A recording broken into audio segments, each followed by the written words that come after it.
मुलायम सिंह के पास collector SP है नहीं। 6 IAS अधिकारी है उत्तर प्रदेश में, 2 डायरेक्टर हैं और 4 प्रमोटी हैं यादव। मुलायम कल्याण सिंह के लोधी 25 अपराधी मिनिस्टर तो बना दिए कल्याण सिंह, सरकार बचाने के लिए पैसे में खरीद के, लेकिन उन अपराधियों को रोकने के लिए उनके पास एक एसएसपी, एक कलेक्टर नहीं है, उनके पास अधिकारी नहीं है।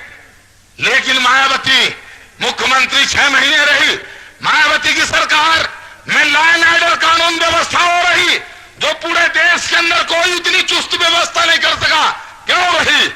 इसलिए रही साथियों, मायावती के पास 200 IAS और IPS अधिकारी चमार जात के लोग हैं, 200 कलेक्टर एसपी हैं। जब मायावती मुख्यमंत्री होती है, मायावती के आदेश को 1 घंटे में मनवा लेते हैं, लाठी के बल पर मनवा लेते हैं।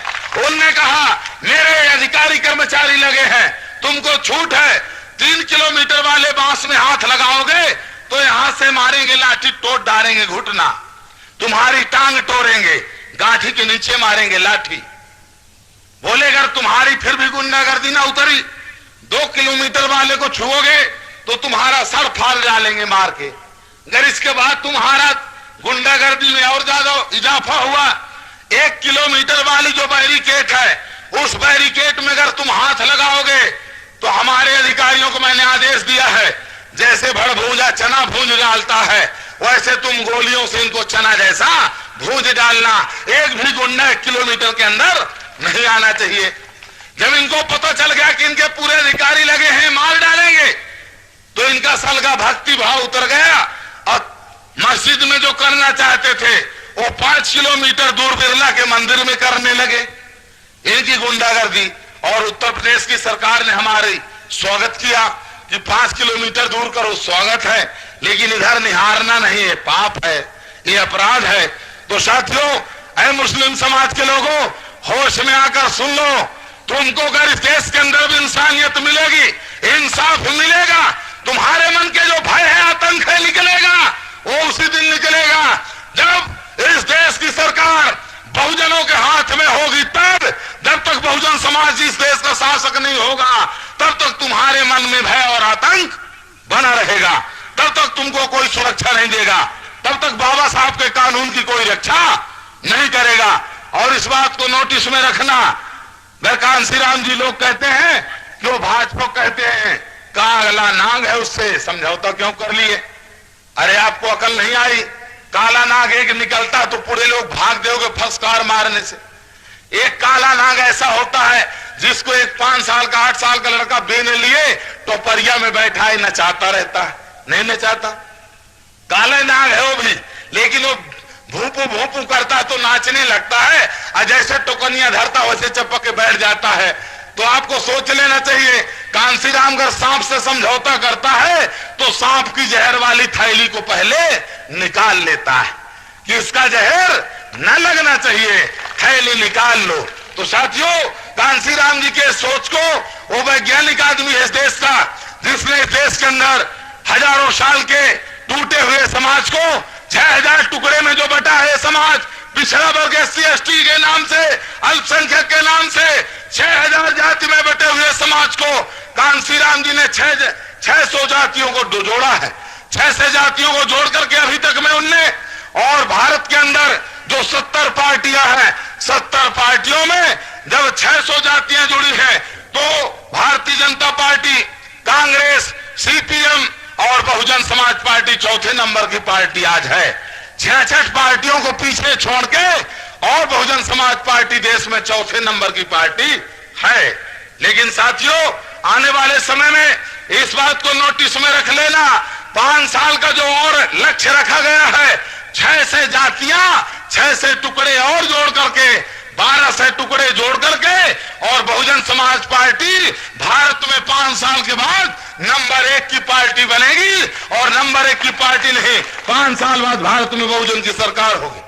अगर कोई सोचे गुंडा, अगर कोई सोचे बाहुबली कि मैं रोक लूंगा, परिवर्तन को कोई नहीं रोक सकता है। मैं चुनौती देता हूं, अगर किसी में बाहुबल है, अगर किसी में धन की दौलत की बड़ी घमंड है, सूरज को डूबने से अगर रोक दे तो सुखलाल कुशवाहा कह सकता है कि बहुजन समाज के आंदोलन को कोई रोक देगा? साथियों, अगर सूरज डूबेगा, बहुजन समाज आने वाले समय में शासक बनेगा और अपने बलबूते पर बनेगा, तलवा चाट के भीख मांग के नहीं, बहुजन समाज में भाईचारा पैदा करके। इसलिए साथियों, आने वाले समय में ऐ मेरे कुशवाहा समाज के लोगों, तुम लोग पैर धोने की तमन्ना जो तुम्हारे मन में अगर पैदा हो गई हो, उस तमन्ना झूठी को थूक लो। ये अपमान है और तुम भी मान सम्मान से दियो। इस बात से मत डरो कि कोई मार डालेगा। तलवे चाटने वाला, इज्जत लुटवाने वाला कोई जिंदा नहीं रहता है। जो पैदा होता हो मरता जरूर है।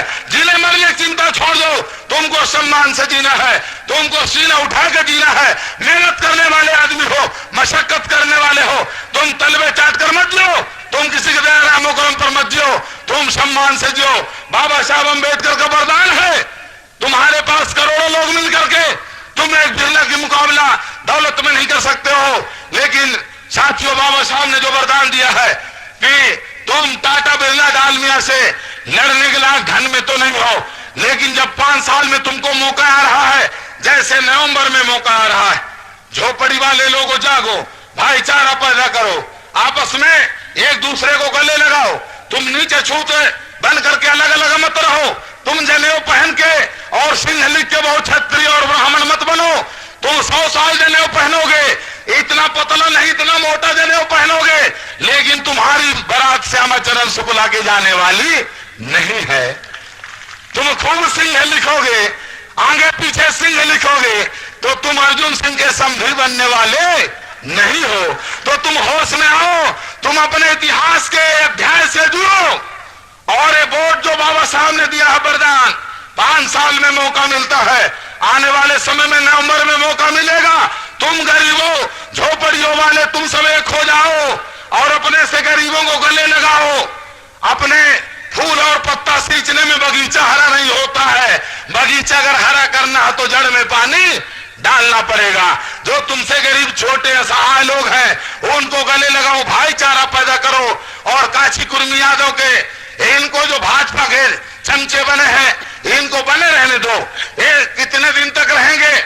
आज उत्तर प्रदेश में अगर कांग्रेस का सफाया हो गया है साथियों, जो कांग्रेस कल 42% वोट पाती थी, आज वो 2% में आ गई है। अगले बार चाहे कल चुनाव हो चाहे परसों, उत्तर प्रदेश में बहुजन समाज इस बार भारतीय जनता पार्टी का सफाया करेगा। और आने वाले समय में 2 चुनाव के बाद हम केंद्र में इनका सफाया करेंगे। मनुवाद को दफनाएगा बहुजन समाज और अम्बेडकरवाद की सरकार बनाएगा। इसमें भीख मांगने की जरूरत नहीं है। इसलिए साथियों, जो एक रानी की वोट है और एक मेहतरानी की वोट है, दोनों की कीमत बराबर है।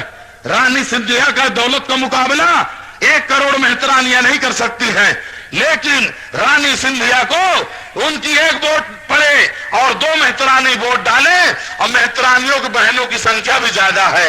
इसलिए साथियों, रानी और मेहतरानी का वोट बराबर है, राजा और रंक का वोट बराबर है।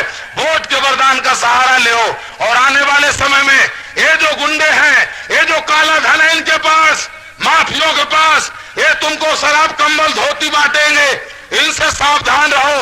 इनका शराब ले पी लो, कंबल धोती रख लो, लेकिन एक काम जरूर करो, जब वोट डालने जाओ तब तुम हाथी को जरूर ढूंढ लो। हाथी जब तुम्हारे साथ हो गया, तुम्हारी बिगड़ी बात बनेगी। तो साथियों, आने वाले समय में मानवर कांशीराम जी के संघर्षों से आप लोग प्रेरणा लेंगे, अपने मन की दीनता और हीनता को त्यागेंगे।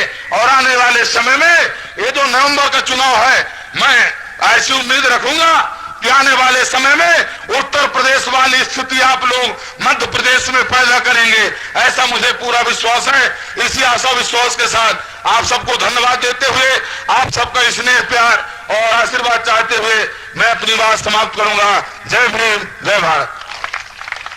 सुखलाल कुशवाहा जिंदाबाद, जिंदाबाद, जिंदाबाद। सुखलाल कुशवाहा जिंदाबाद, जिंदाबाद।